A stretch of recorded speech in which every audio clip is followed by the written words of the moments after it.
Hello, Western Civ 104. Welcome to week 12. And I'm not going to have a lot to say today. It's funny how sometimes it's really quiet where I'm at this cafe, and other times it's very loud. But anyhow, so we're going into the Renaissance, and I think that most of you will find this cool. I had some documentary clips where one was removed, and you'll notice, of course, and you've noticed that I've had to deal with some of that issue. That's the problem with YouTube. Videos get put up, and sometimes they get removed for various sets of reasons. So I have one that deals with Medici art, and then just ones with the family as well. And the documentary clips are just simply meant, of course, to give you some visualizations, better also of the time period we're talking about. And I'm so glad, and I'm just keeping my fingers crossed as I talk, that this documentary on Machiavelli's The Prince is still up and available, because it's such an interesting documentary.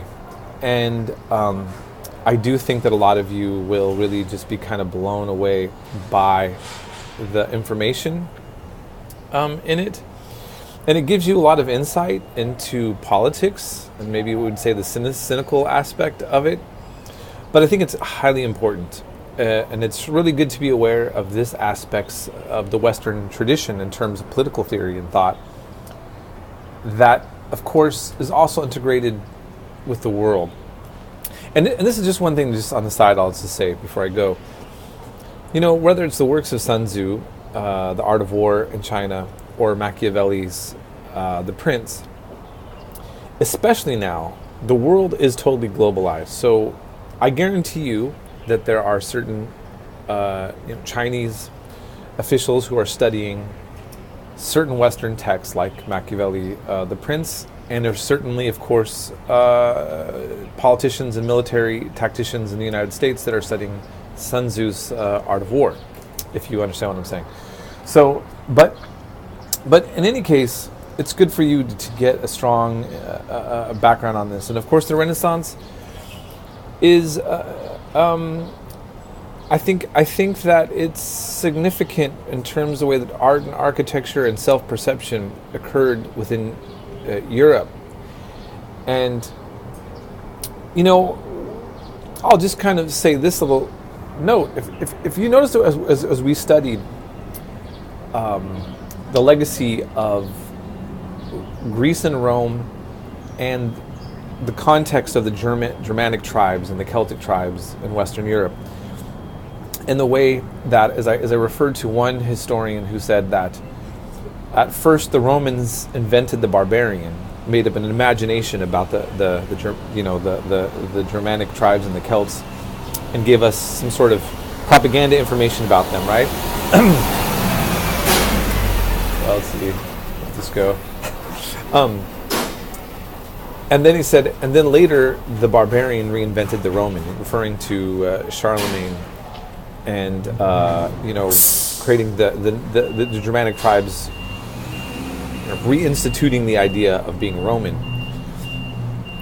And then a lot of this information gets lost over time, and what we see is Europeans not looking so much to their Germanic, Celtic pasts.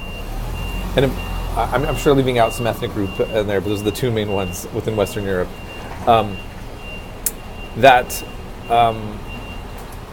They're looking to Greece and Rome, to the legacy of Greece and Rome. And I think it's interesting that when it comes to the West, if you think about it, that's essentially two of the biggest pillars of influence on us in terms of so many things. So I just want to kind of reiterate that. Sorry, I did lose my thought a little bit here in this little all these distractions. So I think that that's good enough anyways. If you guys have any questions, please feel free to hit me up. I know you're working hard. We're getting close to the end of the semester. And there's a lot of distractions in this world, just like I was experiencing with the noise here. Life, symbolic of life itself. So hang in there, and let's be in touch.